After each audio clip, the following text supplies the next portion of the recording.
அவதாரம். இந்த ஒரு அவதாரத்தை சிவன் எதுக்காக எடுத்தாருன்னா, பார்க்கடலை கடைஞ்சு முடிச்சதுக்கு அப்புறம் லார்ட் விஷ்ணு பாதாளத்துக்கு போறாரு.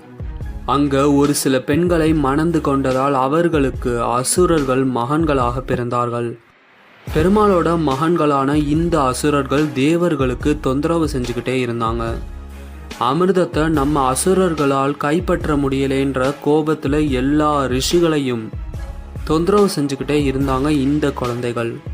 என்னதான் பகவான் விஷ்ணுவோட குழந்தைகளா இருந்தாலும் இவர்களுக்கு அசுரத்தன்மை நிறைய இருந்துச்சு. இதை கவனிச்ச சிவபெருமான் ரிஷப அவதாரம் எடுக்கிறாரு. இந்த ஒரு ரிஷப அவதாரத்துல சிவபெருமான் ஒரு காளை வடிவத்தில் தோற்றமளித்தார்.